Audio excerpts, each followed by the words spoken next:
Magandang umaga, Ginang Bonifacio. Magandang umaga sa akin mga kapag-aral at magandang umaga sa inyo lahat.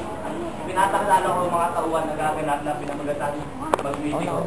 Ikan po ilan natin. Kevin Royo bilang mag-meeting ko.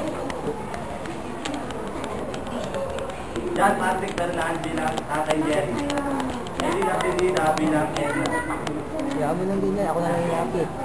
Kimberly Rubilos bilang Lola Magda. Aliana Pinetman bilang Ellen. Martin Essential bilang Myong. Martin Buena bilang Aromi. Rosan Mendoza bilang Isa.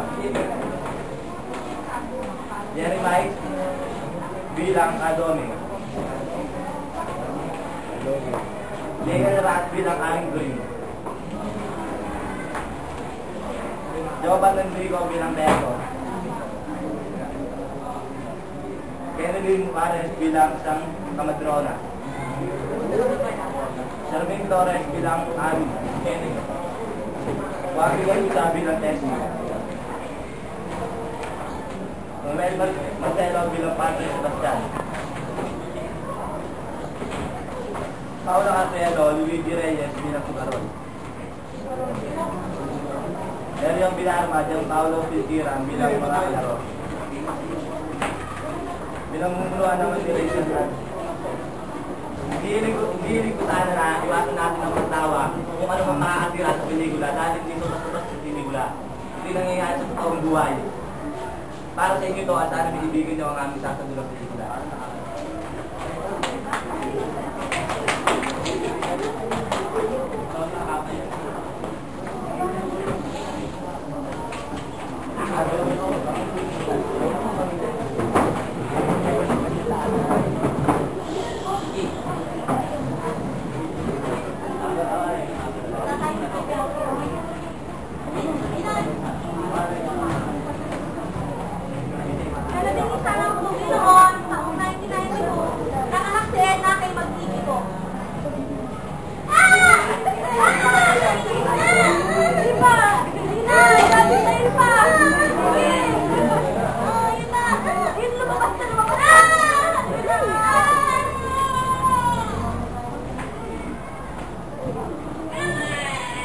Makalipas ang ilang minuto, lumabas ang sanggol.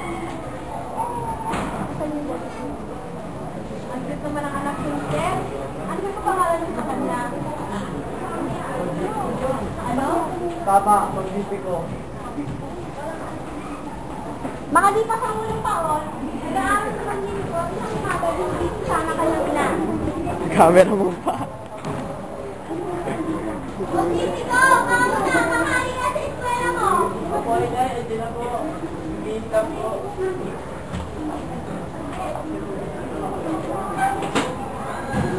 Pumapasok na si Magin sa eskwela at nang siya'y pauwi na, nadaanan niya si Ami na nagsusugal.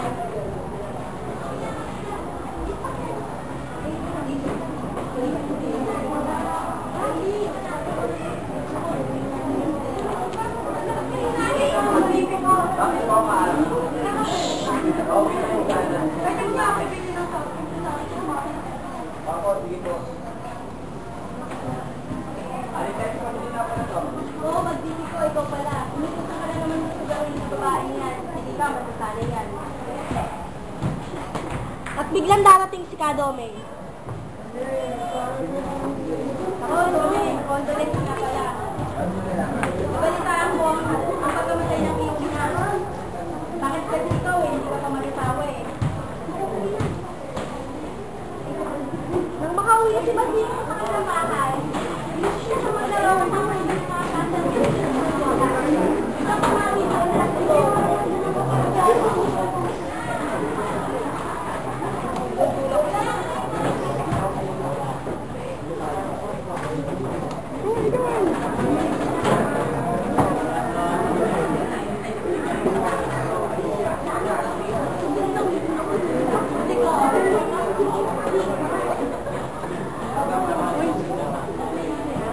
Oo.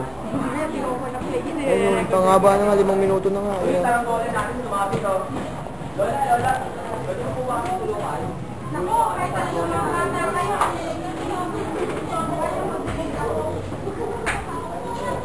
Biglang, kami dadating si Myong na mga anak nila Edna at Jello. Lola, mag-ibig ko. Oo, hindi lang pala ang pinaka-pogi at matalino ko. Lola, baka managlag kayo dyan.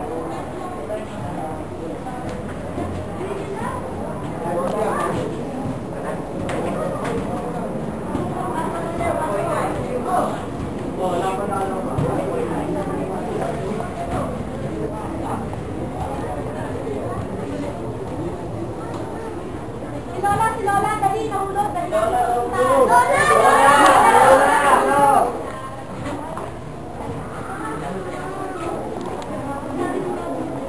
Ang makauwi na sa bahay si Lola, hirap siya lumakad at makatayo, kaya kailangan siya pagsilbihan ni Edna. Anak, pwede siya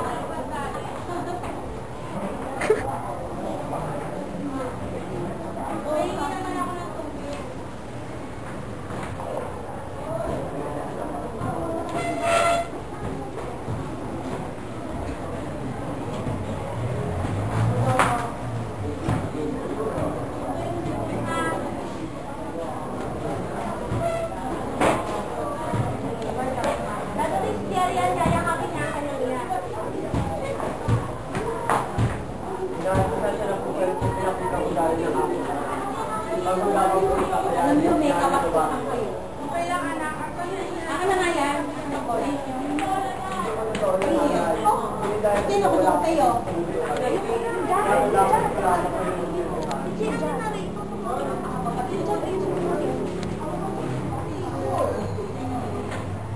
Nag-umpisa na mag-isip sa pag-ibig ko ng pera dahil na isang paghandaan na nakakala ko nalalapit na pagkamatay ng si Lola.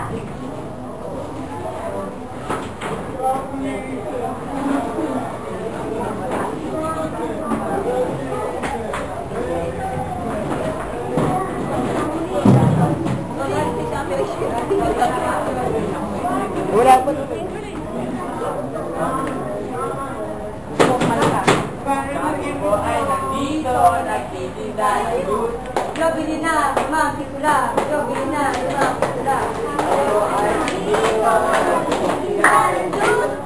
Ako ay nandito, nagtitinda ng good. Matapos po sila ng kaibigan, ay kumita sila ng 350 pesos at nagtungo sila sa tindahan ng mga tabi. Sa pagmamayari ng nagdagisa ang nakasitahan ng inyo.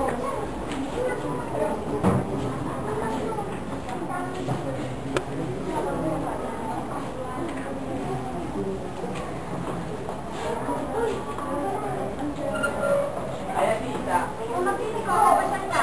Atita, pwede ko ba yung tayo na yun? Kanino mo naman ipapato? Iba po ako na pabala. Sige, patay, babalik na nga. Salamat po. Na, hindi ba humingi ko? Lang yun ang pabot. Ako na ba talaga? Baka mamaya, mahuli tayo ni tayo. Salamat.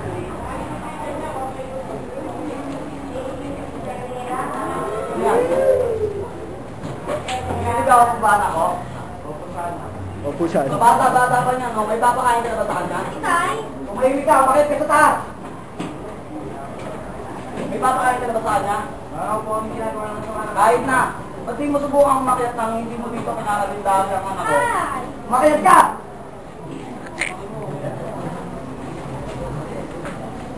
Pwede ba umalis ka na lang? Makauwi naman sa pag-ibig ko sa bahay ko. Iwanan naman ng lola ang kanyang kasaya. Ayun daw na.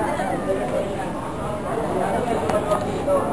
Ibalik ka. Ibalik na natin. Ibalik mo ba kung ano yung Para sa kasama ko. Sabi daw yaman ang bahala. Ay, ikaw talaga. Matapos masukat ni Lola, saya ay ibinalik niya ito sa tindahan ni Isa. Ang sumunod na hakbang naman niya ay ang paggawa ng mga nakabaong na gawa sa mababang uli ng kahoy at inisahan niya lamang ito ng maganda.